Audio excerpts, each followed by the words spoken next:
Hello, everyone. We're creeping up on the we're creeping up on the pre-show in a couple of minutes. But I just wanted to go ahead and check my signals, make sure everything's good. The stream is strong. So far, the numbers are looking outstanding.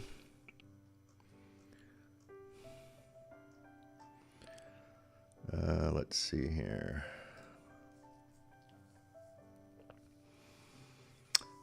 Yep, everything is up. Chat is up. Let's see. The usual tool to check all the various places doesn't seem to be working, but I don't suppose that's...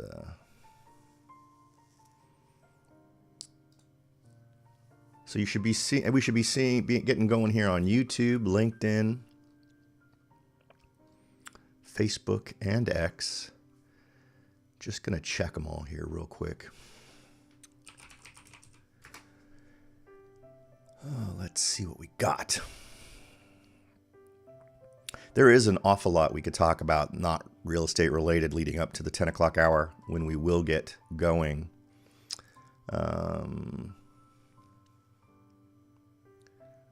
Let's see.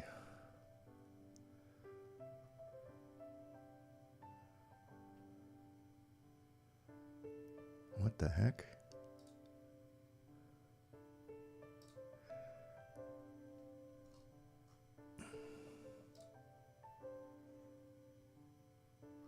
Oh, wait. That's the... Where is everything?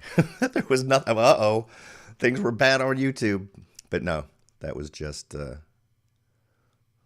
See, that's the mistake when you use the same headshot for two different channels on YouTube. And there we go. Showing up as live right now. Let's just verify it's streaming. There we go. It's working. Let's try LinkedIn. You know, I got to tell you, I don't know about LinkedIn.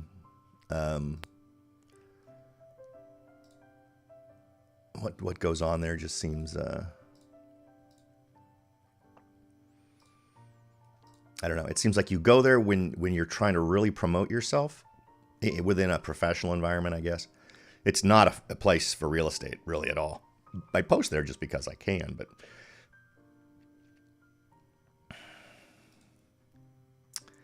Is my live stream showing up? Man, I tell you, they make things so hard to find. So I don't know if it's streaming or not. I am at my page and I can't see what the heck is going on. So I don't know. I guess I could assume that everything's going there. It says the other system says that I'm streaming.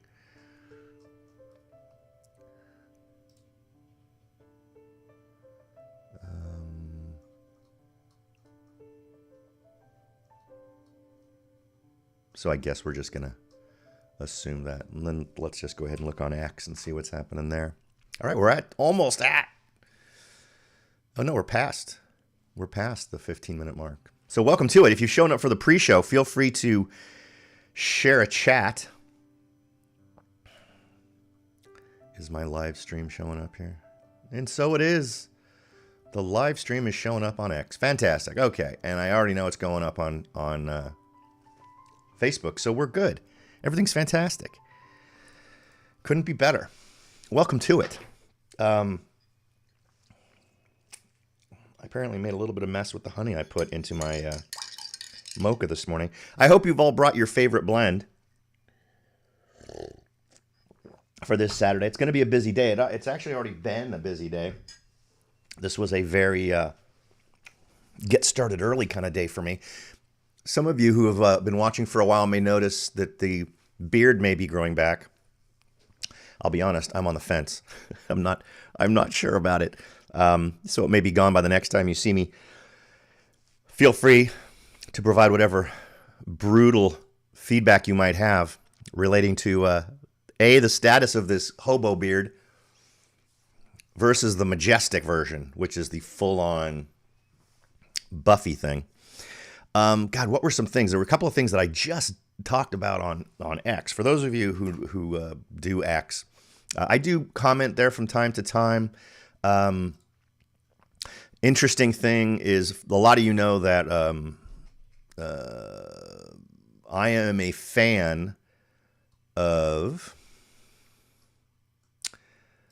Let's see here. I want to make sure. Boxable. So Boxable are the guys that make the small homes that they literally bring in on a semi truck, and literally if you have the foundation ready to go and the power there and the water and the sewer, everything ready to get hooked up, your place can be ready for you to move in inside of 3 or 4 hours. It's freaking amazing. I've shared this with folks dozens and dozens of times. But I love Boxable. I think Boxable is the Legos of housing. I think it can revolutionize the marketplace. It can bring affordability for folks who just need affordability. It can bring residency to people who don't have it. For instance, it facilitates a very cost-effective way to add a ADU or accessory dwelling unit in the back of your property if your local government permits it, which would then provide for you either to have extended family living at your home with you or to rent that thing out. So I think it solves tons of different problems relating to housing, and there are some states that still kind of stand in the way. Arizona apparently is one of them. So they posted earlier today, 18 hours ago, posing the question, if the state of Arizona is blocking modular building construction, should Boxable just stick build there? And so that's a thing that I think is interesting to deal with. Another thing that came across that I thought was interesting was the recent change relating to H-1B visas. And there are tons, and I'm willing to bet a dramatically disproportionate number of people who are here on H-1B visas live here in Silicon Valley, obviously, for technology reasons. And I've gotten several messages I have to return today and several calls yesterday from folks who I helped find a house who are here on H-1B visas, who are just sort of feeling out what the market is like right now. And I'm not sure what the effect is going to have on existing H-1B visa holders. I realize there's some sort of a huge sponsorship fee, like $100,000, I guess, that they're talking about throwing on there. But I don't know how retroactive that would be. But I know there's an awful lot of folks who are panicked. One person who called me, who was a young lady, called me in tears because they believed that they were going to lose their gig and they were going to have to go back to India. And for whatever reason, she very much dislikes her home country of India, and was very upset that she may not be able to continue to work in the United States because she won't be able to get sponsorship, right? So that's, and she's a sweetheart, and she's a wonderful woman, wonderful young lady, and she's come so far. It's a shame to see her having to go through that. But I'm sure she's not the only one who is a little stressed out. What else?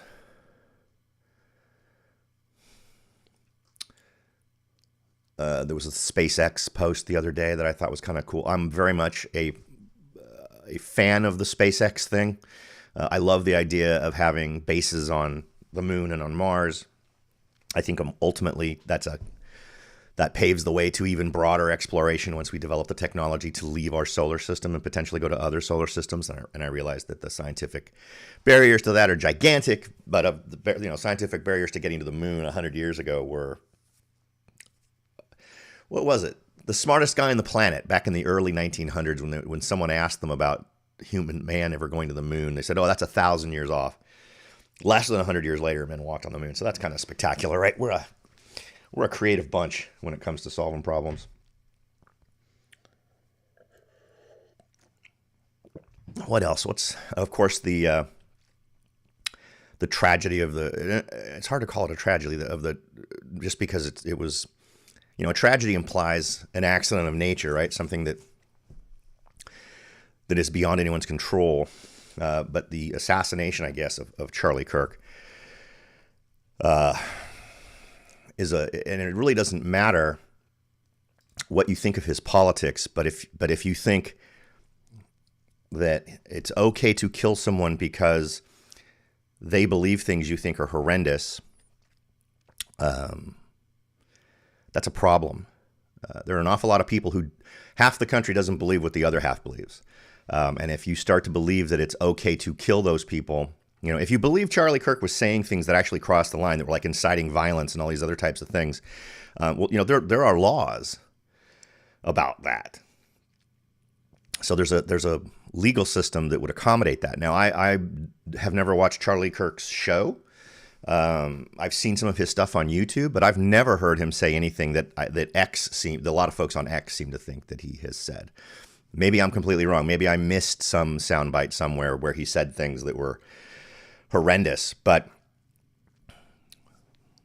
from a person who didn't know him, from an outsider's view, he just looked like a guy who had opinions, and he was willing to engage those who disagreed with him in dialogue, which I think most of us would agree is sort of supposed to be one of the pillars of what makes an American culture, where disagreeing people can come together. Increasingly, that's more and more difficult.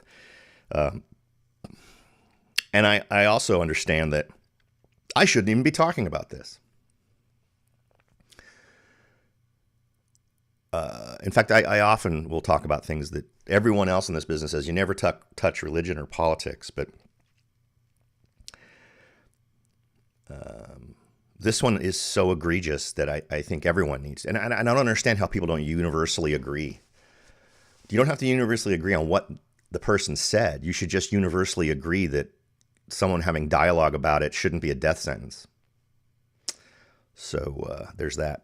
Then there's also the Jimmy Kimmel thing where he got toasted for that. I honestly think that was less about what he said or didn't say and more about the fact that his show hasn't made money in quite a while. And then I think that it was just not politically acceptable for them to simply fire him for that because of other recent things that had happened with other hosts. But this was sort of another thing they could throw on top of the pile of reasons why. And so they went with it. Because if I'm not mistaken, it's been losing money for quite some time. So there's that. What else? We got 5 minutes left until we kick off the show for realsies.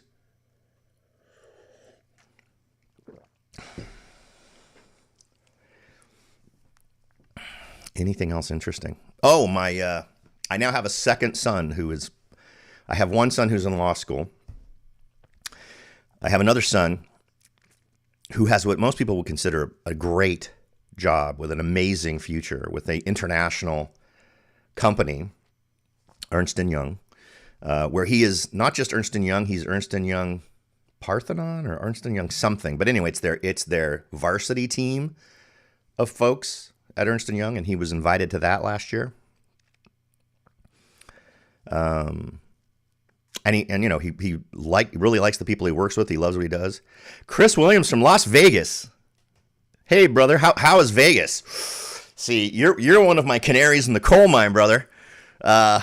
You're one of those communities where I'm like, if bad things are happening in Vegas, take a minute to really look at them because there's a good chance that stuff's going to spread. Got anything to tell me about what's going on with you in Vegas?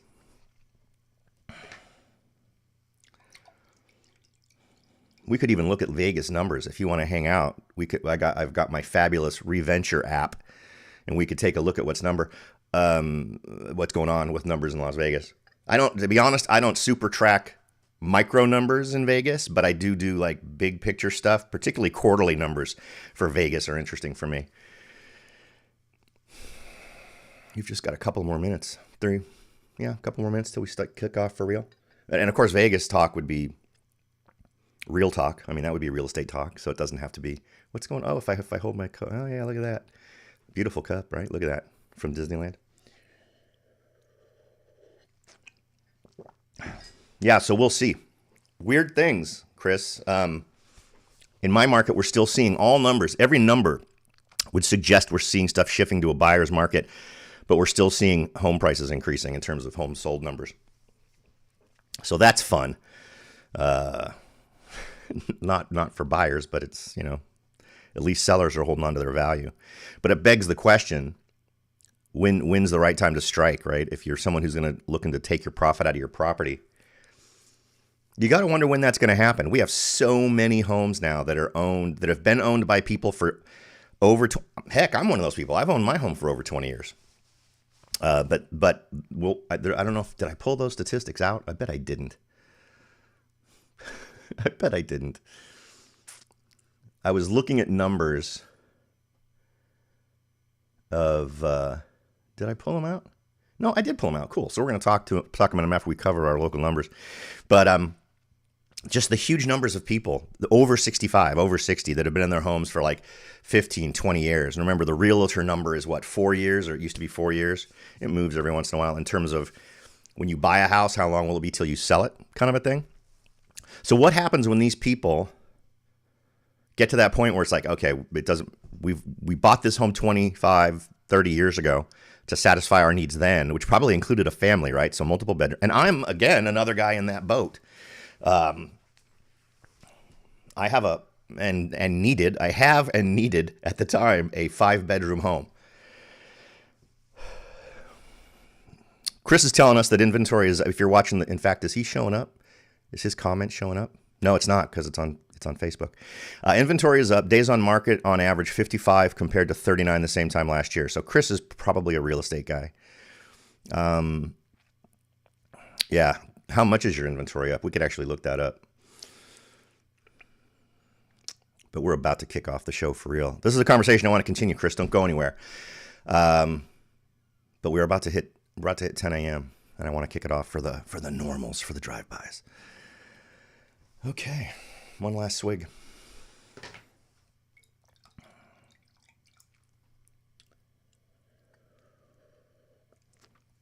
Hello, everyone, and good morning. Welcome to September 2025's Coffee and Real Estate Live Chat. My name is Robert Whitelaw. I'm a licensed real estate broker right here in California. And I have been, well, not a broker. I've been in real estate since 1988. So I've been doing it a while. Been a broker since 2004, I think. And once a month, we get together and share all the latest data relating to our local real estate markets and talk to other folks like Chris, who's in Las Vegas, who's probably having a fun time. It sounds like he's having stuff on par with what we're doing, but we might talk about that towards the end of the show once we've covered our fundamental data. So if you'd like to reach out to me, the way to do that is to find me at my website, soldbyrobert.com. So that's it. That's the walk-in plug. That's all that's the only annoying plug you're gonna get from me until we actually kick things off and cover the numbers. So let me just prep that stuff for you, and then we will get right into it. And here we go. So as we usually do, we are going to start with, oh, wow. I really need to get rid of that special effect. That's just annoying.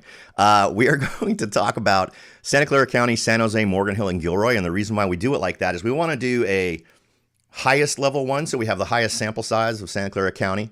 And then we can drill down to some local communities just so you can get an idea. And San Jose is a good one because it's the single largest city within Santa Clara County. So it's a good way to see how the numbers filter down. And if depending on where you're located in Santa Clara County, your numbers could be widely different from what we talk about here today. So feel free to reach out if you want to get any more clarity on what's happening for your specific property. Now, as we always do, we are going to start with the total inventory or active listings. And for those of you who are trying to sell your home, this is the competition. How many other homes are there out there vying for the eyeballs of the buyers that are currently on the market? For you buyers, this is how many homes on the real estate shelf are there for you to look at.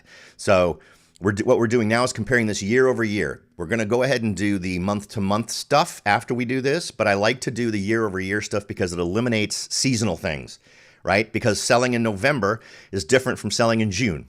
So using those numbers doesn't really help. Comparing those 2 months doesn't really help. So let's do this. In Santa Clara County, for the month of August in 2024, we had 1,574 homes. We've got 1,802 homes in Santa Clara County in August of 2025. That gave us a 14% increase from the same time last year. So obviously a bigger number, right? Lots more competition for you sellers out there. In San Jose, we had a 23% increase from last year. That comes out to 750 homes in August of 2024 and 923 homes in August of 2025. In Morgan Hill, we had 86 homes last year for sale, 101 homes this year in August. That's a 17% increase overall year to year. And then in Gilroy, we had 90 homes last year and 108 homes this year for sale in August for a 20% total increase in the overall inventory that we had available for folks to choose from. So, and as we go, these metrics are going to sort of domino with each other or stack over each other in terms of interesting things to note, which we're going to get to once we get to homes sold. So kind of keep this in your mind, right? Increases in inventory, lots of houses out there for sale. Next,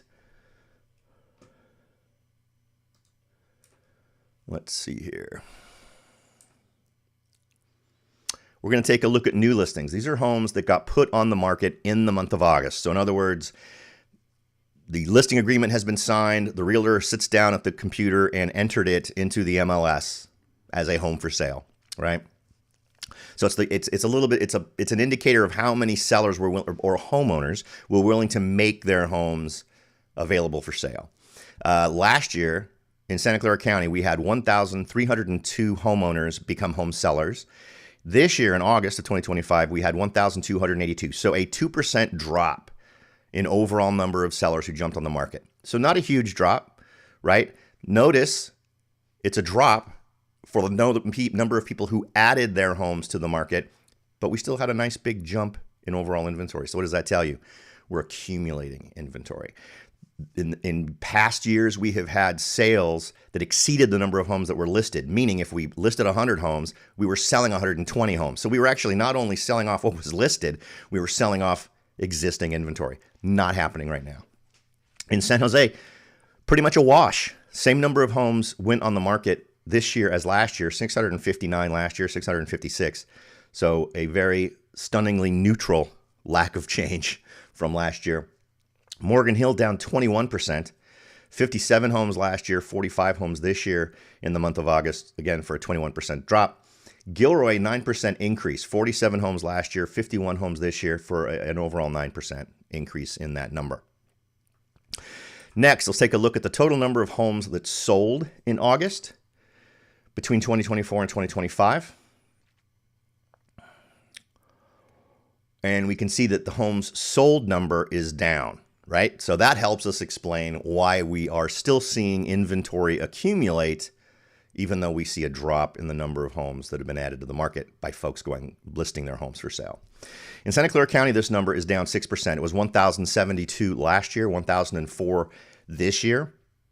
In August of 2024, San Jose saw 542 homes sold, 509 homes sold in 2025 in the same month for a 6% decline. Morgan Hill saw a 42% increase in the number of homes sold. And this is an interesting one. I live in Morgan Hill. So Morgan Hill is Howard from Milpitas. Welcome. Well, we are just about to, we've been covering, oh no, not Milpitas. Jeez.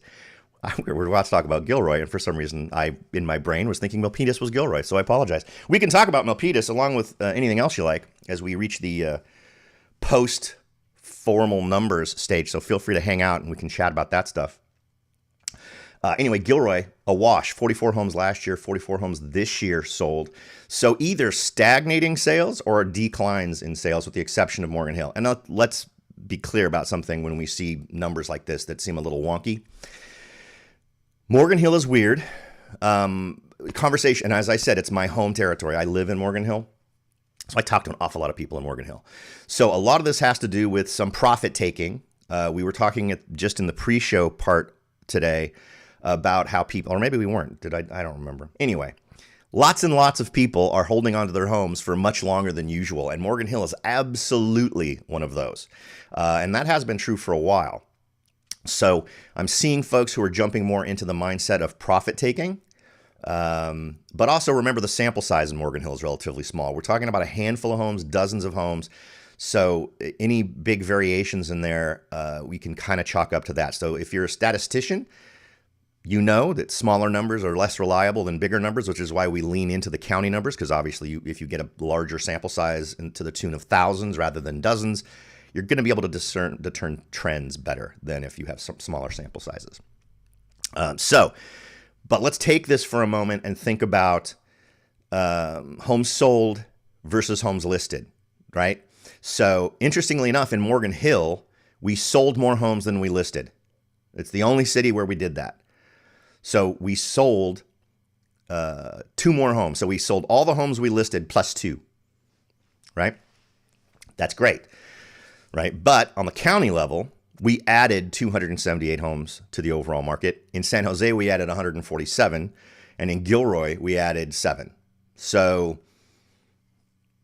interesting trends to note, and also explaining why we're seeing numbers of inventory increasing despite lack of boosted listings. Okay, let's jump on to the next one, which is months of inventory.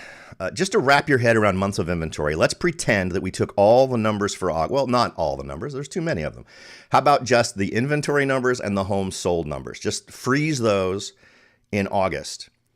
And then moving forward, how many months would it take to sell off all of our inventory if the number of homes sold stayed the same? Let's also keep in mind of where we are in the year. The idea of homes sold numbers increasing from here is probably not a sustainable idea.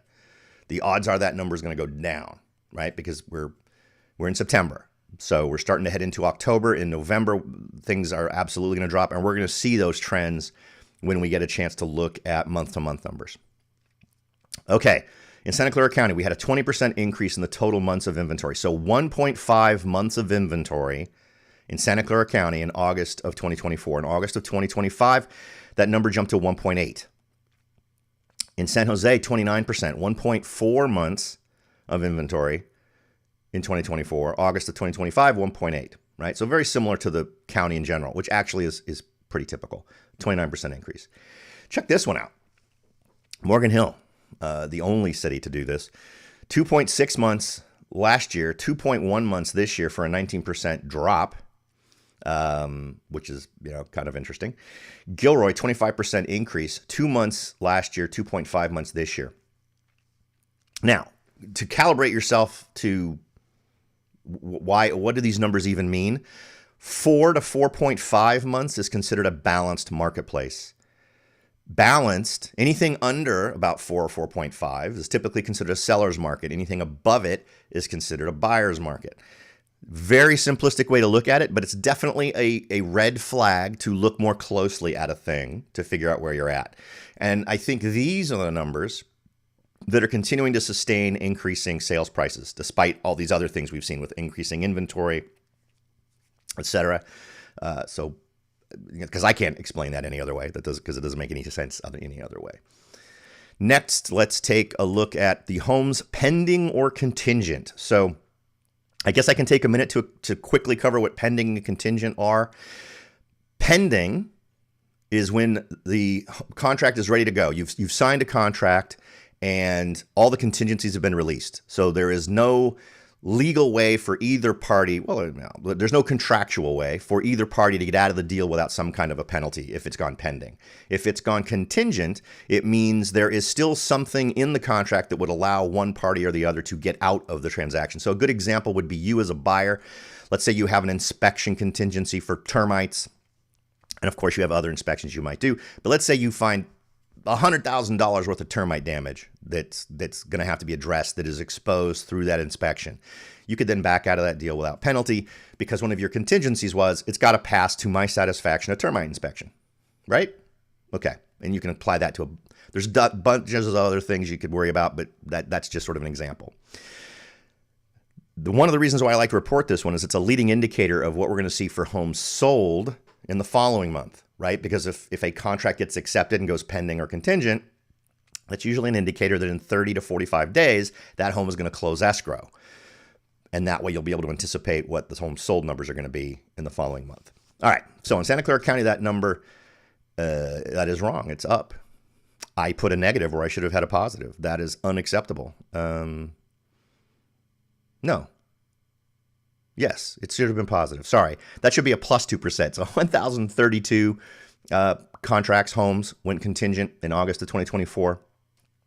In August of 2025, it went up to 1,052, but that is 2%. I'm looking over here at my spreadsheet numbers, and 2% is the right number. It just needs to be positive instead of negative. San Jose, 551 homes went pending in August of 2024. August of 2025, 525 homes. That's a decrease of 5%. Now I'm double checking all my numbers here to make sure. In Morgan Hill, it was up 38%. So big jump in sales. 34 homes last year went pending. 47 homes this year. And in Gilroy, it's down 9%. 34 homes last year, 31 homes this year, again, for a 9% drop. Next, let's talk a little bit about original list price. I'm one of the few people that even cares about original list price, but I think it's important, particularly for buyers, to calibrate themselves to what the mindset of sellers are when they listed their home. So that's what this number represents. The scenario is this. A seller meets with a real estate agent and signs a listing agreement that says, I will list my home with you for X amount of dollars. And then that real estate agent enters that amount into the MLS, and the very first time he entered it, the day it went on the market, this is the price. So this is what sellers were hoping for, right? This is the hoped for number. It's not what they got, which could be more or less than this number, but it is what they wanted. It's what they were willing to accept right out of the chute, right? And we can see across the board, aside from Gilroy, which has always been sort of an outlier on this one, these numbers are positive. So remember, these are expectations. These are only the reality of what they were hoping for, not the reality of what they got. So last year, and these numbers are still mind-blowing to me, but in Santa Clara County, the average list price last year in August of 2024 was $1,901,293. This year, it's up 3.2%. And for those of you who've been with me for a while, because I've been doing this now for a few years, you know that we've actually had years where these were all double digits, where in Santa Clara County over the course of 1 year, expectations rose 10%, 15%. I think the highest we ever had was 17 point something percent. But this year, folks were expecting to get $1,961,000 on average. In San Jose, that number was up 2.6%. Folks were hoping to get $1,447,000 last year. This year, folks are hoping to get $1,484,000. Is that number right? Wow. Okay. Well, apparently there are quite a few of you watching the stream right now. Welcome to it if you're a first timer. Right now we've got Chris and Howard from Las Vegas and Milpitas. Feel free to join in, ask any questions you like in the chat. Unless if you're on Facebook, you won't see it, but if you ask through any of the other streaming methods, it'll actually pop up on the screen as you're watching. So feel free to express yourself. I think we already covered San Jose, Morgan Hill. Last year, $1,439,000. This year, $1,641,000 in August for a 14% increase. And in Gilroy, a drop, $1,291,000 versus $1,251,000 for a 3.1% drop. Yes. So what does that tell us? Well, one, it tells us, which has been true about Gilroy for a long time, sellers in Gilroy are a little bit more calibrated to the realities of the market than a lot of other communities. Morgan Hill has probably been the most disconnected from reality in many months. You'll hear a lot of people say, well, it's Morgan Hill. And so there seems to be a more common natural expectation of far more profit to be taken from their property than in other communities that I've talked to. And I always just like to, when I have those conversations, I like to come at them simply with data just to show. And there's always a conversation about, well, ours is different because, and many times those reasons aren't as money making as a lot of folks like to think, but we got to try to keep it real. Okay. It is coffee and real estate after all, so you can't blame me for taking a little sip now and then. All right, next, let's talk about average sales price. Of course, this is the love number. This is what everyone loves to hear, this number. And this is where we're gonna pause because we want to compare this to expectations, right? Where did this fall in terms of expectations? But let's cover the numbers first. So Santa Clara County saw a 2.1% increase from the same time last year. Last year, in the month of August of 2024, homes sold on average for $1,897,000. This year, they sold on average for $1,936,000. Again, a 2.1% increase. San Jose saw home sales on average sell for $1,478,000 last year. In August of 2025, that number rose to $1,496,000 for a 1.2% increase. Morgan Hill, homes sold on average in August of 2024 for $1,493,000. In August of 2025, that number rose by 0.4% to $1,499,000. And in Gilroy, the average sales price rose 7% Note how that's the highest number among the communities we're checking, including the county. 1,202,000 last year, 1,287,000 this year. So I'm going to burst a little bit of a bubble for my Gilroy folks. Remember, sample size matters. So data integrity isn't just about how you process the data and create cute little charts. It's also about understanding how that data got generated. So one reason why this number is so high is we had a couple of properties in Gilroy that sold in August that were much more expensive estate style homes, and just one home in that small sample size can obviously boost it. If we were to try to normalize, and then if you start screwing with your data, I think you're always opening another potentially bad door. But thinking that you have a house in Gilroy and you can now ask 7% more than you did last year, that's not the reality.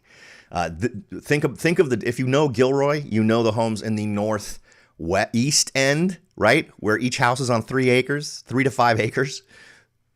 Think of that versus your home that's on the west side of the freeway on a 7,000 square foot lot, right? That's a different thing. Okay. So now that we've covered these numbers, how far off of expectations were we? Remember, let's think back to what expectations were. So if you were in Santa Clara County, that $1,936,000 number is below what folks on average were listing their home for, to the tune of $25,669. So you would expect on average, and remember, we're averaging out a county with very diverse markets, but you would expect to get about $26,000 less than your asking price. In San Jose, you would expect to get about $11,434 over your asking price. In Morgan Hill, well, there's going to be a little bit of depression from my Morgan Hill people, so take a deep breath. But on average, your expectations were $1,641,000. Reality is $1,499,000, which means you're falling short of expectations in Morgan Hill by $141,493. And in Gilroy, you're actually beating expectations. So you're making more than what folks on average are listing their homes for by $35,377. So that's the layout. 2 communities where you're losing money, 2 communities where you're making money. But I mean, the first community is an entire county, right? Which all of these cities are in. So take that for what it's worth. But if you're trying to discern larger trends, going with the county numbers is the way to go. So a downward trend. But also remember, diversity of marketplace. We have one of the most, even right down to cities, right? Like, as I mentioned with Gilroy, there are places in Gilroy that are going to perform way different. You're going to see much different days on market, much different expectations in terms of how much more you can ask for your home just within Gilroy. And then same thing with Morgan Hill, same thing with San Jose, same thing with Mountain View, Los Gatos, Almaden, Sunnyvale, Santa Clara, Cupertino, everywhere, right? It's all variant. So just keep that in mind as we do these general numbers. All right, next. Let's talk about percent over or under asking price. So, and this is reflective of what the price was at the time the offer was made. And remember, we talked about original list price. Well, these numbers are based off of what the list price was at the time the offer was made or accepted. So it doesn't account for any price increases or decreases. It's just the buyer was looking at a number and said, I'm going to make an offer on this house this much above or below what I'm seeing as the asking price, right? So before we were able to sort of get a psychological insight into what the seller was thinking with their expectations on sales price, this is a way to get insights into what the buyer's thinking when they made the offer. And remember, these are all accepted offers. This is from closed data. And you can see some big changes here. What's really interesting is for the county overall, we are still over 100%. So what that equals is people are paying over asking price. But let's go ahead and run through the numbers and see what the comparisons are here. Now, in Santa Clara County, last year in August of 2024, on average, buyers were paying 104% of asking price, meaning they were paying 4% over asking price. In Santa Clara County, in August of 2025, they were paying 101.7, so only 1.7% over asking price, but still over asking price on average. for a 2.3 overall net increase in percentage paid. In San Jose, the number was down by 2.4 overall percentage points, 103.6% last year for a 3.6% above asking price sales price in August of 2024, and a 1.2% over asking price sales price in 2025. Now we get into the communities where, on average, homes are selling for below asking price. Morgan Hill, a year ago, August of 2024, on average, buyers were paying 1.4% over asking price. This year, they're paying 99.2% or 0.8% below asking price. So almost a percentage point below asking price. In Gilroy, we see 100% 0.6. So a year ago in Gilroy, on average, homes were selling for 0.6% over asking price. This year, the average sales price is 99.6, so 0.4%, or about a half a percentage point below asking price. Now, mix that with the other numbers we've already talked about today in terms of what the original list price, Gilroy was calibrated with lower asking prices right out of the chute. Gilroy had higher sales prices in terms of comparing it to the last year in terms of average sales price. And yet this is what we're seeing in terms of where offers are coming in. I know I've been saying this for a very long time. I still think parts of Gilroy are an amazing opportunity. If you're a family looking for a good high school, Northwest Gilroy is the place to go. Christopher High School is probably the best high school in the South Valley, excluding private schools. My next door neighbor used to be the principal.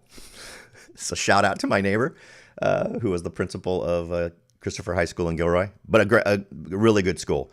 And as a resident of Morgan Hill, to be perfectly honest, I ended up putting my boys in private school here. So Oakwood Elementary and High School is a school here in Morgan Hill, and that's where I ended up sending my kids. But so if schools are a concern for you, you need to either really figure out where your head is at relating to schools in the area, or whether or not you're calibrated to the possibility of paying for a private school.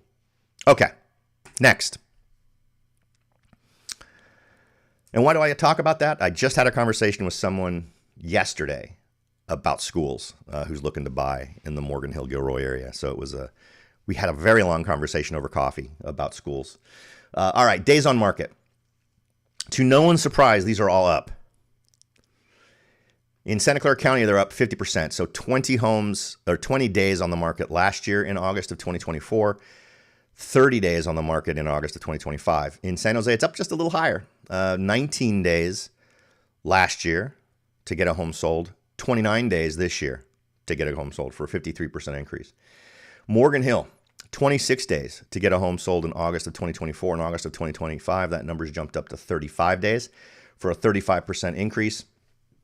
Gilroy, another indicator that probably gives us a little bit more insight to why people are able to pay under asking price, is that it went from 20 days in August of 2024 to 36 days in August of 2025.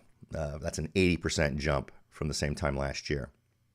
Now, I don't really need to give this speech again relating to days on market, but I think it's also important to note that these are all organically arrived at numbers. And when I say organic, I mean there was no artificial delay in the numbers. And what I mean by that is when a real estate agent gets a listing, depending on the listing, some agents don't lend themselves to doing this, but by and large, this is a good tactic.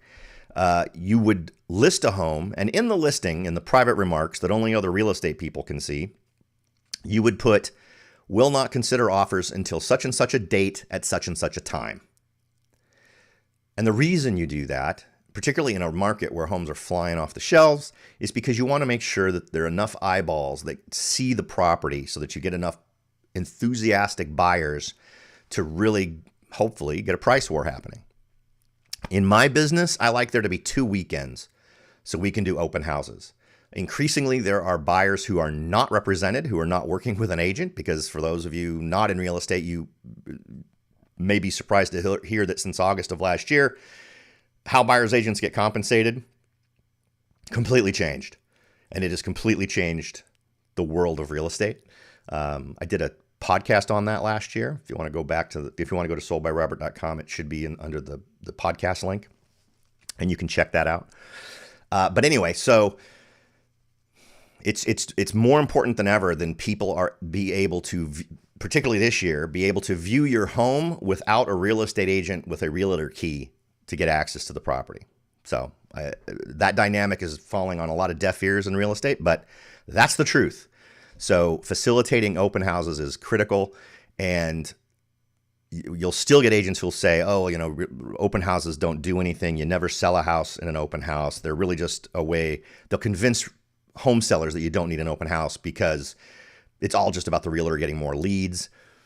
I honestly don't believe that was ever true. As someone who's been doing this again since 1988, I have sold a ton of homes to people who came to the open house. So that number, that statement has never rung true for me. Maybe there's some magical market I've never been a part of for some weird reason. But I can tell you that I think open houses are critical. Bottom line. Anyway, just one guy's opinion, but it is 35 years worth of experience kind of opinion. So, all right. Now we are switching gears from year over year stuff to month stuff because we want to try to tell the future, right? So the only way to really do that is to try to see what the trends are. Where do things go up? Where do things go down? Can we see trends that tend to be, around certain time periods, that type of thing. So let's start this conversation off with the total active listings and see what the trends are. Now you can see that we are sort of at a high point. Even though we are coming down from the quote unquote real estate season, we're still higher in inventory than we've been since at least February of 2023. I just don't have it going back any further than February of 2023. But you can see we're higher, right? This little point right here is higher than all these other points. But what are we looking for? We're just looking for the trends. We can see, okay, this bottomed out in December. Oh, look, this also bottomed out in December. So maybe December is a time when things tend to bottom out, right? And that does tend to be the truth. We do tend to see things bottoming out in December. But what's interesting is once we get out of December, things tend to rise relatively quickly. A lot of times folks in late October, early November will take their homes off the market with the full intent of going back on the market once they hit January, simply because they don't want to deal with people during the holiday season. But the trend from August, and here's the red line is Augusts of the past. So we can see that from August, in general, we tend to see inventory numbers increasing between August and September. Here, look at that really big increase last year. So my guess would be from here, we see an increase. And notice how we got sort of a very weird, not so much of an increase in 2023. Why? Because of that. That's the year that the interest rate stuff went nuts. Remember, March of 2023, we had this huge increase in interest rates, and the interest rates just continued to go up all the way till October. That's why we don't see a big old honking number right here, because those people who would have to sell in that time period would also have to buy, which would mean their interest rates would be crazy. And if you're someone looking at a 2.5% home loan and you want to move and you're realizing you're going to have to pay a 7% interest rate on the new loan, and you start hearing what the payments would be, you start re-examining your plans and start thinking, well, how can I stay where I am instead of going somewhere else? But anyway, so this is the typical trend I think we see over the years. And I don't see any reason why we won't see that moving forward. Next, let's take a look at new listings. This is the green line that just popped up. New listings also down. We can see that the trend is usually down, but we see a weird little up there. Anything that happened in 2023, I tend to look at with just squint at it a little bit because of the fact that that was a very weird year and people were still emotionally responding to interest rates. But right here, what we see in August is a drop with the bottom being here and then a bit of a bump there. I'm not sure we're going to see this big bump that we see historically. In past years, we normally haven't seen such a bump in September. Not a lot of people want to add their homes to the marketplace in September. I could be wrong, but my guess is from here, from August to September of 2025, we're going to see either flat or maybe a little bit of a boost, but I wouldn't bank on it. And my level of confidence in that projection is pretty low. So take that for what it's worth. Next, let's talk about homes sold. Now, obviously, homes sold numbers are simply what buyers are out there doing. And we can see that both in 2023 and in 2024, after August, sales drop, right? We can see we had our usual fluctuation. We didn't even reach sales numbers that we saw back when interest rates were freaking nuts, right? Look at that. Look at when sales numbers rose above total active listings. That almost never happens. But it does show a weird jump, and it makes you wonder. I mean, we were March, April, May, maybe people had locked rates that got us this. So in 2023, they had locked rates at 3, 4, 5%, and rates at the time that they made the close of escrow had jumped up another point or two. So, I mean, you can see the impetus for folks to want to jump and just buy something while interest rates are where they are. My guess is that we're going to see a continuing drop in the total number of homes sold. What's interesting is we see flat homes sold numbers between July and August of this year, where we usually see this. We usually see a decline. We usually don't see a jump, like a weird standalone jump like this, particularly when we're talking about county numbers. But my guess would be that from here, we're going to see either flat or declining sales numbers. But keep in mind, we've now just had interest rates drop. So we had a quarter percent drop in prime rates. So that may be something that kicks off a lot of optimism. But you know what's funny? In conversations I'm having with buyers, no one is saying, "Oh wow, everything got dropped a quarter point, and for the prime rate, I want to now jump out and buy." It's been a little bit more cautious. It's been, well, let's see what happens with this in a longer run and see where things go to see if rates respond. Because also remember, lending rates don't respond directly to the prime rate. They respond to the 10-year treasury primarily. So we'll have to see what those do, right? And it's also so psychological. Sometimes you'll see an announcement come out and everyone freaks out. The interest rate you pay on a mortgage seems far more related to emotional responses on the part of lenders and underwriters and those folks than to actual statistics. So we'll see. All right, next, and the last number for this particular chart is the total numbers of pendings. And this is the one that helps, right? Because as I said before, this is a leading indicator of what sales we're going to see next month, right? Well, which way is that gold line going? Is that gold line going up? Because when the gold line goes up, you should see an increase in homes sold. Now, you don't see that here, for instance, but it is homes pending should be a leading indicator, but we're seeing very flat performance. So I don't expect to see a big jump in sales next month. And I don't think you should either. I'm pretty confident with that one. I don't think we're going to see anything that's really going to go crazy. Next, let's take a look at list price versus sales price. Now, I like this one because I like moments of inflection, right? Where these two cross each other. Usually indicates interesting times. And you can see that in August of 2023 and August of 2024, these lines crossed each other, but with opposite effect, right? So we had in August of 2023, we had average list price drop below average sales price. In 2024, we had average sales price drop below average list price.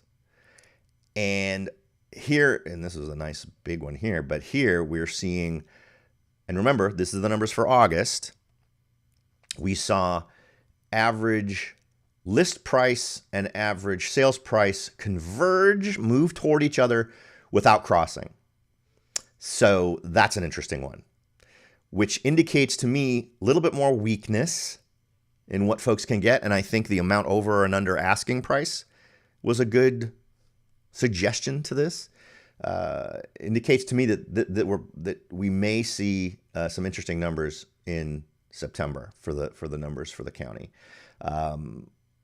My guess would be that the average sales price stays flat, and that the list price obviously is what people are hoping for. But if folks start listing their home now, my expectations would be that those expectations are adjusted downward rather than upward. But we'll have to see what comes out of that one. Next, let's take a look at percent of asking price just to get the trend line. And we will see that we are now right where we projected we would be when we had this conversation last month. Now, a year ago, I was projecting we would be below 100% by the end of the year. And you can see that I was wrong. In August of 2024, when we were here, and I was blown away by this one. I couldn't figure out why October because usually it's pretty smooth. See, you can see sort of goes up, it meanders down, it meanders up, and then it meanders down. And then we get this weird little right here that kind of threw me off when we did this back in October of 2024. But I know when we were going through all of these, I thought for sure we would see this number drop below 100. And then we had it jump in February. Now remember, because this number is based on homes that have sold, these are all contracts that were accepted in January. January is a jump month, right? So you'll see a lot of homes come on the market and sell in the month of January. In some markets. Back in the old days, like a couple 15, 20 years ago, this really didn't start to happen. You saw a much more gradual increase until we sort of hit the peak of, so a little bit more like this, right? Where we see the peak in April, May, June. But we just jumped right to it. And then we saw declines all the way into June, right? So we saw everybody jump on the bandwagon in January, and then their deals closed in February and reflected this huge jump in what people were offering. And then instead of going up in the peak months, it went down, right? And that just represented the softening in the market that we've been seeing consistently. So where do I think this will go from here? So I think it's going to go down. Will it go below 100% before the end of the year in Santa Clara County overall? I got to think it will, right? I mean, is that an unreasonable thing? If we look at August of last year, we can see things were a little wonky there, but they did drop a little bit. But I think we're seeing more dramatic influences in the market that'll probably push this down below 100. I'm not going to bet any money on it, but that's my guess. Next, let's talk about days on market. This is another one I just like to see so you can see the trend of, because days on market is also one of the most misunderstood numbers, I think, anywhere. Why? Because when you see a dramatic jump in the days on market, people think, oh, wow, it's time for buyers to come out and buy. Well, no, it's not. That's not what that number's telling you. That number's telling you that a whole bunch of homes just sold that had a whole lot of days on market. It means we're selling off old inventory, right? When you see it down here, only homes that were just listed are getting sold, right? So in January, homes that sold had this jump, and look at that. You'll see it again in this January. You'll see it again in this January. Why is that so high? Well, it's because suddenly homes that had been languishing on the market since November, December are suddenly selling because more buyers have come out in January to buy a home. So as a virtue of the increase in buyers, you see an increase in the number of days on market. And then as you move through and you've sold off these properties, you start to see a big drop as the trend, as you see the sell-off of existing inventory, you start to see things bottom out, and you're now selling off mostly the best examples of homes at the various price ranges, right? Does that make sense? And we're seeing a jump in August. Now, in August, we tend to see an increase, and we tend to see this number increasing, ultimately hitting its peak in January's, right? But in every case, it goes up from August. So my estimation is we'll see it. But look at where we are. We are almost at the highest it's ever been, going all the way back to 2023. Now, 2023 is still high up there. It's close. It's like 35 days. Given where we are now, and given the amount of increase we tend to see from an August to a January, my guess is this January, this number will be the highest that it's been since 2023. And we'll see where it goes, but that would be my guess. All right, next, let's talk about price reductions. Now, this is something I added, and I know I've been doing it now for months, but this is something I added when it became a relevant thing to think about. And this is broken down by county, where you can see that in Santa Clara County last month, we had 25 homes in the inventory had a price reduction. This month, 28% of homes.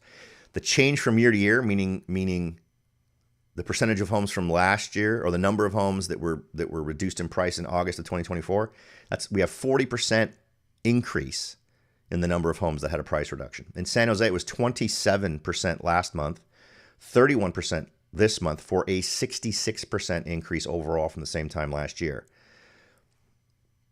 Morgan Hill, 34% last month, 33% this month, a 57% increase from the same time last year. Gilroy, 24% last month, 21% this month, for a 5% increase from the same time last year. So aside from Gilroy, which has already kind of demonstrated it's a community that's far more calibrated to what the realities of the market are, hasn't had to do as much reduction in pricing as other communities, but look at the aggressiveness of these. In San Jose and Morgan Hill, over 50%, over half the homes have had a price reduction. Suggests a couple of things. One, we have a huge inventory of homes that haven't sold, which we've already seen is true. But it also shows us there are folks out there who need to get their homes sold. And this also indicates a softness that suggests to me that we see that percent over or under asking price number start to go lower and go below 100%. So I think there's a profound reality there that is reflected. So that's it for the overall numbers. I see we've got a few folks that have joined the live stream. The numbers really gone up since last time I peeked. But if you've got any questions, now's the time. We're going to jump into, I saved a few articles here for us to look at, so we can do that. One of them leading into one of the comments we made during the data presentation. But if you've got any questions, please feel free to ask. I'm here to try to help you out. I know we've got Howard from Milpitas and we've got Chris from Las Vegas. So I'm perfectly fine with having conversations about those two communities. If you have any questions that you would like to hit, and while I'm going through any of these, feel free to do it. I've got the Venture app open, so we can talk about whatever you would like to talk about as it relates to numbers that reflect your local marketplaces. All right, let's go ahead and take a look at some of these news stories. This is an interesting one. Curious if you have any data on off-market property sales. Wow, that's a really good question. Do you know what, Howard? I think that's an interesting question, and it's a question that almost all real estate agents are going to want to avoid. And by off-market, so he's when he says off-market, and correct me if I'm wrong, Howard, but when you say off-market, I'm assuming you are referring to properties that are being sold outside of the MLS, the multiple listing service, like without real estate agents. Another way that you could think of off-market meaning is it never sees any advertising at all, and it's just one party finding another party, and those two people come to an agreement and sell a house. So those are the two flavors of off-market property sales. Both are happening, where I've seen an escalation in one and not an escalation in the other. Okay, so Howard is one of the folks I talk to a lot. I get pinged by people all the time. Hey, looking for investment properties, willing to buy anywhere in Santa Clara County. Distressed properties are better because these folks have got a well put together system, reliable service providers to come in, remodel a house, and then and market it, right? And remedy obsolescence or deferred maintenance or being really ugly or whatever it is, right? They come in and do it. So I have not seen a resurgence in what you're doing, right? In terms of off-market property sales. If someone, what is funny is I find frequently that when people, and of course it depends on circumstances, right? There are different elements that represent a more fruitful outcome for investors. People who've inherited a home, someone who has passed away in the ownership of a home, and the estate is maybe 2 or 3 or 1 or 2 people, right? That just don't want to deal with it. They just want to sell it, right? Those tend to be the scenarios I see when investors want to come and make a property great again, right? The other, which is not you, but is something I think is happening at a greater level, is again, because of some of the changes that happened in August of last year with how buyers agents are paid and all that other kind of stuff, where now buyers are fully aware of what a real estate agent will cost them, right? So you as a buyer, let's say you bought a house 2 years ago. You don't even know how your agent got paid, right? You had an agent, but you don't know how they got paid. Or you do, you know that some magical bucket of money that was kind of controlled by the seller had a certain amount of money in there for your agent, and you never had to worry about it. Well, now you have to pay your buyer's agent directly. And there's a lot of ways that's happening. Offers are being written where, and it amazes me. I love how when laws change and you have to write things intentionally in a deceptive way to conform to the law, really annoys me. So it's because in the listing, you can't say, we will pay your agent 2%. You can't do it. So you have to do is you have to use code. You have to use real estate code. You have to say, seller is willing to donate or contribute 2% of the purchase price to non-recurring closing costs. Translation, we're willing to pay your buyer's agent 2%. Dumbest stuff ever. And I hate it. Anytime there is an element of deception or evasion in what has to happen for a process to move forward, you have a broken process. And it bugs the heck out of me. However, there's also the possibility that the home you want to buy, the seller says, screw you. I'm not contributing jack. So you got to figure out. So for a lot of the buyers out there who are struggling to come up with 2 and 3% to facilitate a loan, how are they going to come up with 2 or 3% to cover the buyer's agent's fees? Anyway, that's a whole other conversation. Again, did a podcast on it a year ago. Go check it out. It's annoying as hell. But anyway, so yes, and I know it's tough, Howard, because sometimes it's tough to find those. You probably have friends that are lawyers who are estate type folks who can give you leads on these types of things, who refer you. I'm sure you've probably sent one of those people that sends the annoying texts that I get from people who want to partner up on stuff like this. And don't get me wrong, they're annoying, but I'm perfectly happy to include you with this one proviso. I've got a list of over 20 investors who have pinged me, but have also worked with me, who I've done a deal with. So those folks get first shot. So if I go through my list of about 20 and none of them want that deal, then I'll then go to my list of people who've pinged me in the order that they first pinged me. It's a long freaking list. So just a thing. But anyhow, so let's talk about this article. Did that answer it for you, Howard? I hope I didn't just completely wander into the weeds there. Yeah.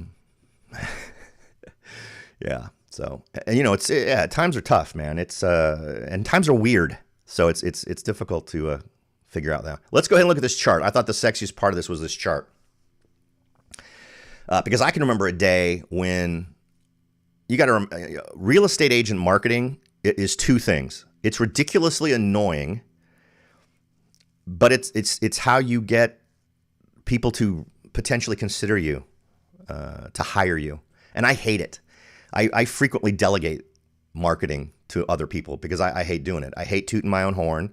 I consider myself someone who really knows what he's talking about. I pay a lot of attention to data, trends, marketing, what works, what doesn't work. I get great results that I can prove.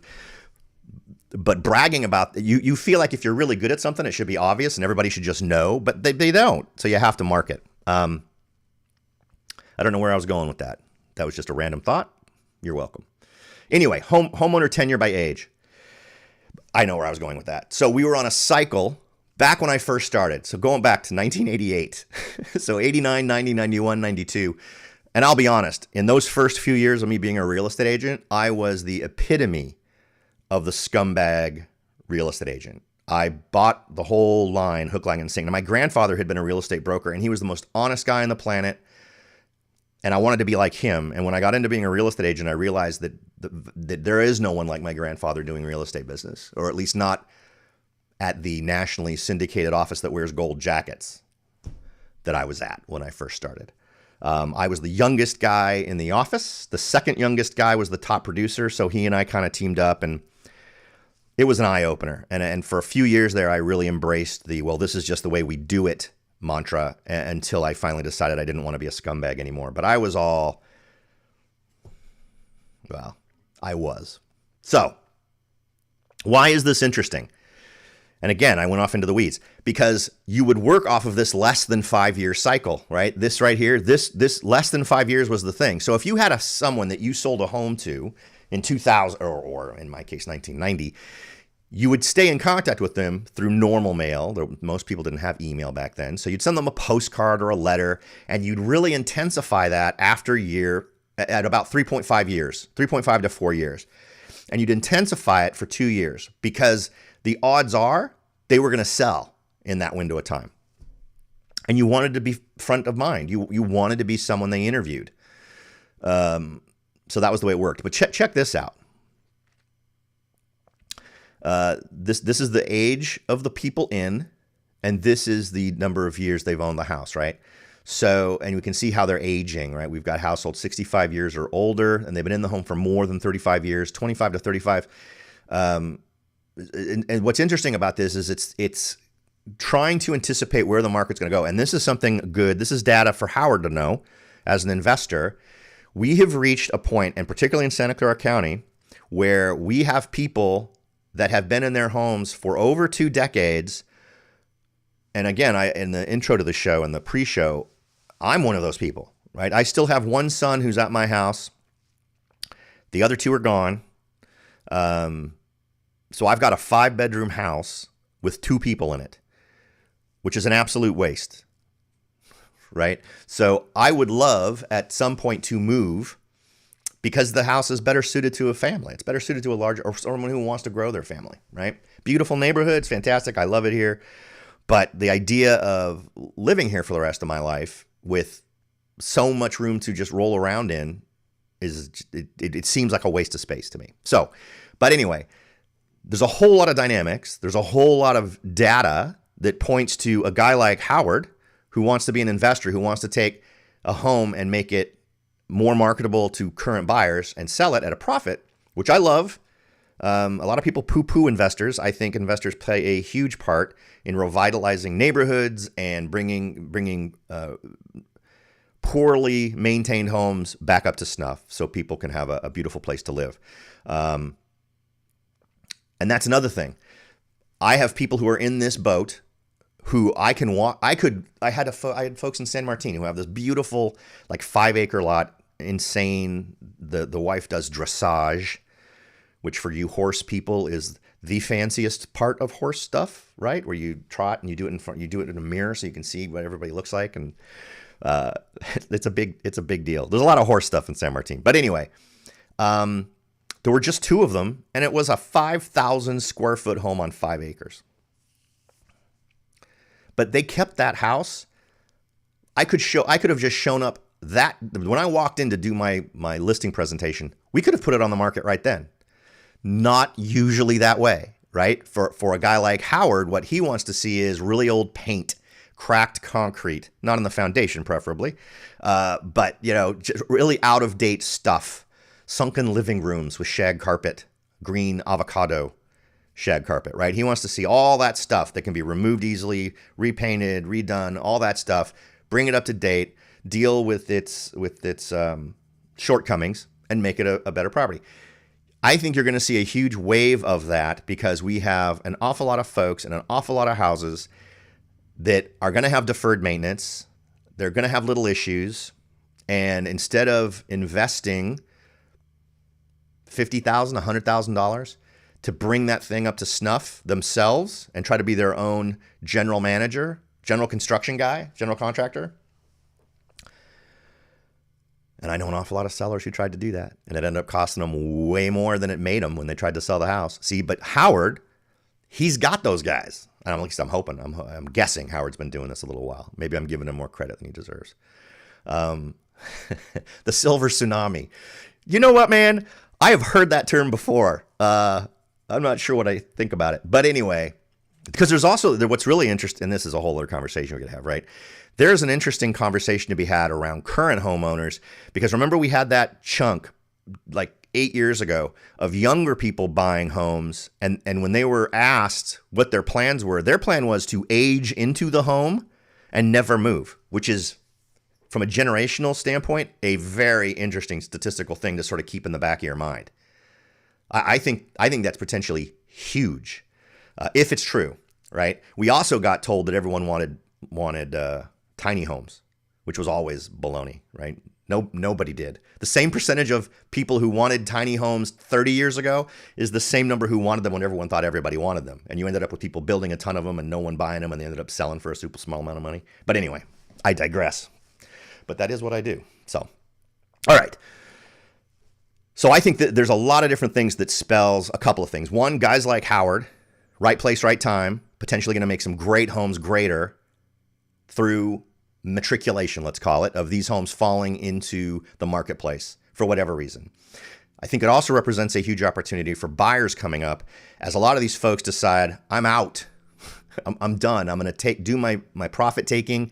I'm maybe going to move someplace where the taxes are a little bit more friendly, or the lifestyle I like, or even stay in California, but maybe move to Humboldt County, or maybe move where I can take my $2 million house or $1.5 million house and buy a $400,000 house that's half the size, but is a great place for me to retire, whatever. I think that's coming. But I'm not sure what's going to be the precipitating event. Is it going to be interest rates? Is it going to be a certain age that gets hit, which obviously isn't going to end up being a solid chunk of movement, right? The only universal element of that equation is what happens with interest rates. But why would folks in that box care about interest rates when the odds are they would simply pay cash for whatever this next home is, right? Because if they're going to sell their $1.5, $1.6, $1.7 million home here in Santa Clara County, because of the age of these folks, look at 35 years means you don't have a mortgage anymore if you never refinanced, right? Or anything up to 10 years, you have made a huge amount of money in terms of equity that you can then turn around and simply buy a place for $500,000, right? Right? So it seems like interest rates play less of a role in the equation when you're looking at homes that people have owned for 20 plus years. So what'll be that precipitating event? Because I don't know. If anyone's got a suggestion, I'd love to hear it. Next, I always like to compare to the weekly housing rate trends from Realtor.com, and this is the one we're looking at year to date. Week to week is dumb. It just is. But look, let's try to compare our local numbers. So we can see median listing prices were down 0.2%. Well, the only place things were down was in Gilroy for us. We had a 3.2% increase in Santa Clara County in general. So clearly, we are in a different bucket than the nation. New listings were up 6.5%. For us, it was down 2% from the same time last year. And remember, this is all year to date. In let's see, new listings and total active listings are up for the nation 26.7%, and for us it's 14%. 23% for San Jose though. However, keep in mind the only properties I'm including, and I don't know what they're including, I only include single family residential, townhouse, and condo. Now, obviously, we got mobile homes, we got those types of things, but I don't include mobile homes because we can have a conversation why I don't like mobile homes in general, unless okay, talk to me. If you ever want to buy a mobile home, don't talk to me because you want me to represent you. Talk to me because I can tell you what to do to prevent yourself from getting hosed in the purchase of a mobile home.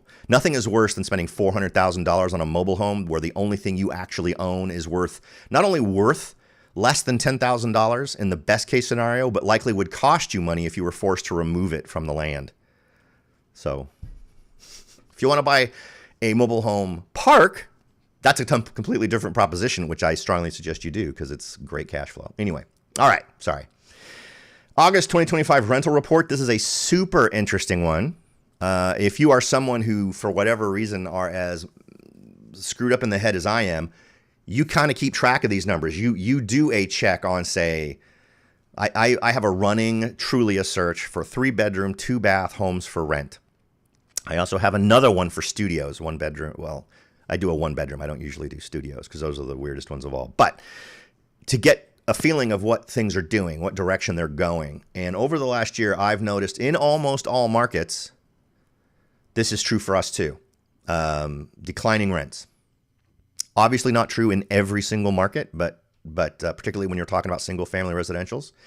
But I know properties that were renting for, say, $3,000 a year ago identical properties in the same neighborhood are now renting for $2,500 or $2,400. So that was kind of just, the headline was really all I was looking for here, but it had some interesting numbers. August of 2025 marks the 25th straight month of year-over-year rent decline for 0 and 2 bedroom properties. Median asking rent in the 50 largest metros was $1,713, $46, 2.6% lower than its August 2022 peak. So in a lot of these cases, not crazy big numbers, but again, as I said, I saw about a $500 change in some specific neighborhoods. In this case, specifically along the peninsula between say San Jose and San Francisco. Next, we finally got a rate cut. I put this here really just a place to note that it happened. Down to 4% from 4.25%. Don't look at this to have an immediate effect on what interest rates are happening. What's happening with interest rates for mortgages, because those two things aren't directly related to each other. 10-year treasuries are far more closely related to what your mortgage interest rate is going to be than this number is. However, the other thing to consider is, in my experience, mortgage rates have a far more emotional element to them, right? So some of you may remember that, and for those of you who are podcast listeners I haven't done one in a year. I swear, I do plan on starting back up. Or as long as I've been doing this, we've had instances in the past where some news comes out and suddenly interest rates go up, but then they go back down, right? The very first time they raised interest rates, so they raised this number, right? Mortgage rates jumped. Nothing else, treasuries didn't change. Nothing else changed, but they jumped. And that was a psychological response because 7 days later, they dropped right back down. So there is no explaining that other than somebody had a panic moment in the back of their head and decided that the number should go up. So that's just kind of a thing. Next, I'm gonna put my self-promotion stuff at the end here because you know what? I hate self-promotion. But anyway, so let's talk about interest rates in the real world. This is for Morgan Hill. We're going to talk Morgan Hill. As a point of reference, you could put any zip code in here from anywhere in Santa Clara County, and the results are going to be pretty much the same.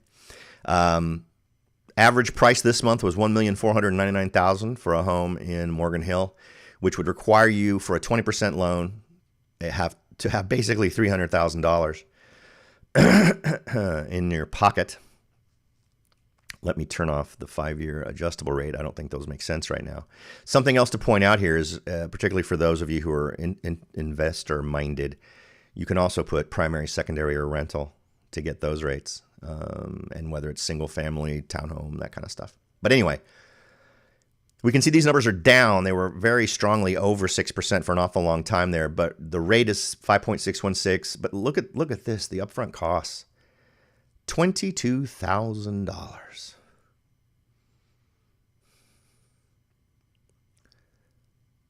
Points. Just points. 20 grand just in points. I mean, it just makes my eyes bleed. But anyway, so these are the numbers we're seeing. This is a great way to shop for loans. I always advise my buyer clients to consult with 5 different lenders, preferably of different kinds. Talk to your brick and mortar bank that you deal with all the time and see what they can offer. Talk to a loan broker, talk to a direct lender, just see what kind of numbers you can get so you can shop around for the best deal. But that's where we're at. So if you were going to buy the average home that sold in Morgan Hill and you're going to put 20% down, you're going to pay $6,896 a month in mortgage payments alone. So don't forget that your property taxes are going to be over $1,000 a month on that one. So it's a daunting number to consider. So I get it. Next, we can poke around with the ReVenture app a little bit. If anybody's got some real world stuff they want to talk about, we can go up to Milpitas. Look at that. And we can see what's going on there. 50 homes for sale. Let's one of the interesting things they do is investor metrics. Let's see. Market trends, home sale growth. Year over year is expected to decline 19.1%. Oh, no, this is what declined, right? So this is in terms of overall sales. Let's go ahead and just click into the numbers here. The expectation is that prices are going to go down in Milpitas by 2.7%. That's the forecast. That's the 12-month forecast. Middling investor score. But look at that. And let's see what average sales price has been doing. Home sales. Yeah, look at that. Sales way down.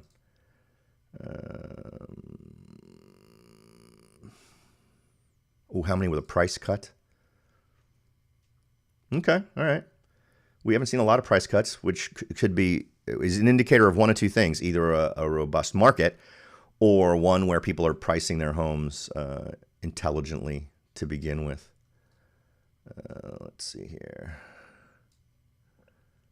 Come on. I don't know why it's lagging on me all of a sudden here. Home values. Look at that.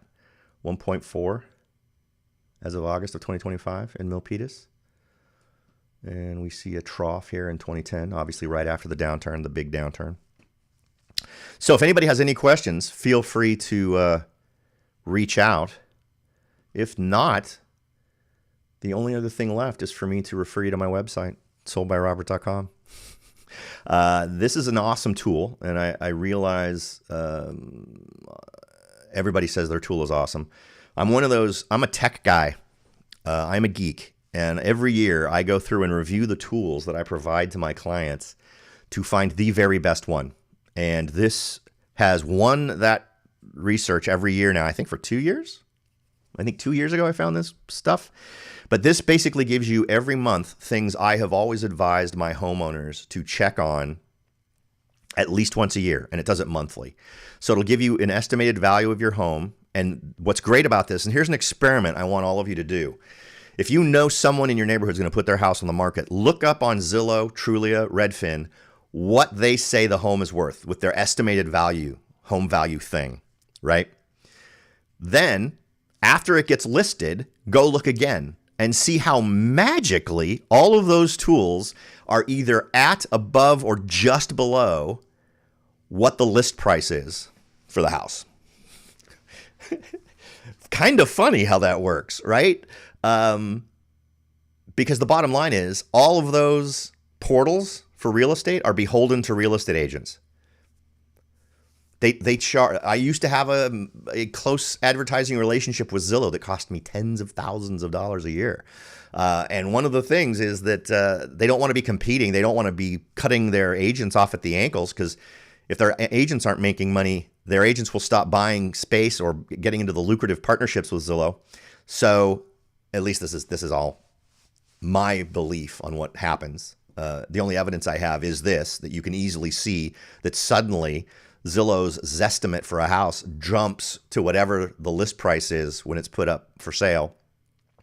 However, this tool doesn't do that. This tool actually just goes on sold properties. It's not going to go. I think it gives some sort of statistical weight to what's listed in the neighborhood, particularly in situations where there's very few properties that can be referenced. But this thing's going to tell you every month what your home value estimate is.